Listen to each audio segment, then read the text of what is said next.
Ẹ̀yin èèyàn léèwọ̀ lẹ ṣe káàbọ̀ sí Mashola Gist TV. Ṣé àlàáfíà ni ẹwà gbogbo lè ń kọ́? Ó lágbára o, ó yà wá lẹ́nu o.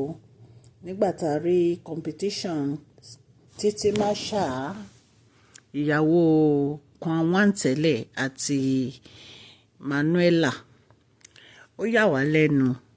Ẹ̀yin èèyàn lé, ẹ̀yin náà mọ nǹkan tó ṣẹlẹ̀ ní ìgbà tí Kwan tó fẹ́ Títí Máṣà tí wọ́n dẹ̀ jà tó jẹ́ pé wọ́n fẹ́ Emmanuela lé wọn tí wọ́n ní Títí Máṣà kó kúrò ní ilé tí wọ́n kó jáde nítorí ìyàwó tuntun tí Kwan fẹ́.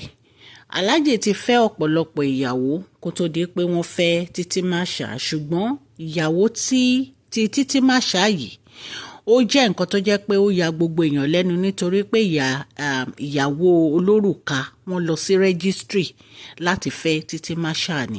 So ó ń ya gbogbo àwọn èèyàn lẹ́nu pé Alhaji wọ́n lè fi Títí Máṣà sílẹ̀ láti fẹ́ obìnrin míì. Ṣàdédé la rí tí Alhaji bẹ̀rẹ̀ sí gbé ìgbésẹ̀ àti fẹ́ Emmanuela tí wọ́n ń ya fọ́tò tí wọ́n ń post sórí social media tó jẹ́ pé gbogbo wa yìí gan alanúlẹ̀ ni. Nígbà tí wọ́n dẹ̀ wá fẹ́ Emmanuela, wọ́n ṣe é ní alárowo tó jẹ́ pé wọ́n tiẹ̀ ṣe é ní títí ẹlẹ́sìn mùsùlùmí. Ìgbà yẹn ni awuyewuye ti ń lọ ní ìgbà yẹn wípé Títí Máṣà ti jáde ní ilé Alhaji, wọ́n ti kẹ́rù wọn jáde. Ìgbà tó yá la tún rí tí Títí Máṣà tí wọ́n tún post àwọn videos kan tó jẹ́ pé àwọn àti Alhaji wọ́n jọ wà pọ̀. Ó ṣà ń ya gbogbo wa lẹ́nu náà ni pé ṣé Alhaji tún ti padà sí ọ̀dọ̀ Títí Máṣà ni, torí nígbà yẹn àwọn àti Emmanuela wọ́n ní problem díẹ̀ tán fi ní pé Emmanuela ká obìnrin mọ́ Alhaji lọ́dọ̀ tán fi ní Emmanuela gba Alhaji létí tán ní Alhaji land sí hospital. Gbogbo wa náà la rántí gist yẹn. So mo rò pé ìgbà yẹn ni inú Alhaji ò dùn sí Emmanuela tó padà lọ sí ọ̀dọ̀ Títí Máṣà. So torí ìgbà tí Emmanuela ṣe bá di arí pé wọ́n wish Emmanuela ní happy birthday ní ọjọ́ birthday. Later wọ́n ṣe lẹ́yìn ọjọ́ méjì ní atórí tán kọrin fún Emmanuela. Ṣùgbọ́n nǹkan tó wá ń yà wá lẹ́nu ni ti burial ti màmá wọn tó kú.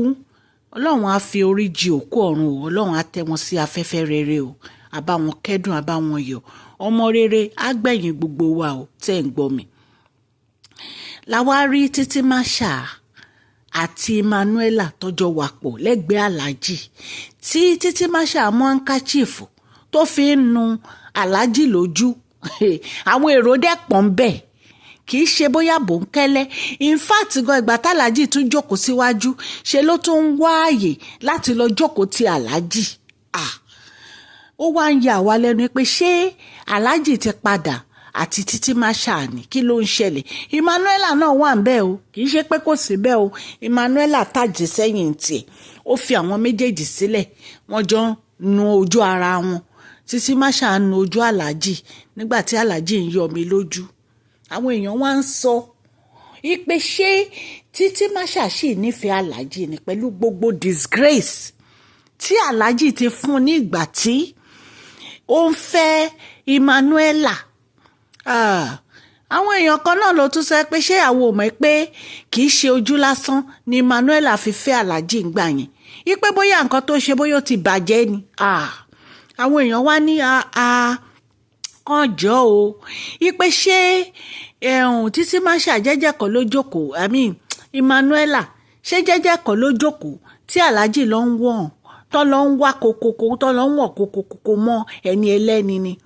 Ipe ṣé Títí Máṣà ó lọ bá Alhaji ni àbí Alhaji ló wá bá Emmanuela? Ipe Alhaji ló lọ bá Emmanuela náà. Ipe ṣe bí jẹ́jẹ́ Emmanuela ni Emmanuela jókòó tí Alhaji lọ bá. Ipe so Emmanuela ò ní problem kankan.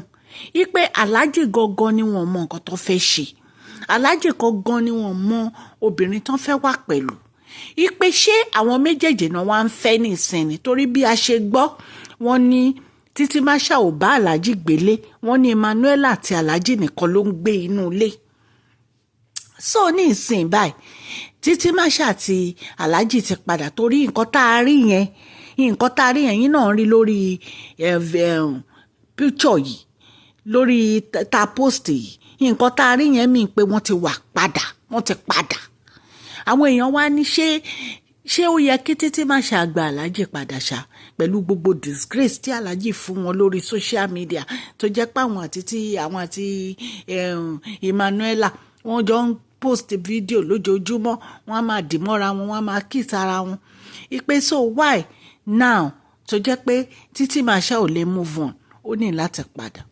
Ẹ̀yin èèyàn lé, àwọn èèyàn kan tó wá ń sọ pé ṣe bó bímọ fún aláàjì, ìpè Títí Máṣà bímọ fún aláàjì, pé ọmọ méjì ní Títí Máṣà, bí méjì bí mẹ́ta àdìmú ló bí fún aláàjì. Ìpè ẹni tó bímọ fún yìí ó mà ti kú lálé ẹni. Ìpè Emmanuela ò bímọ kankan fàlájì náà. Ìpè so bóyá ẹni ẹlẹ́ni ń try láti ṣe gbogbo nǹkan tó ń ṣe nítorí àwọn ọmọ ẹ̀ ni. Ìpè ṣe bí nítorí ọmọ la fi ń gbé ilé ọkọ.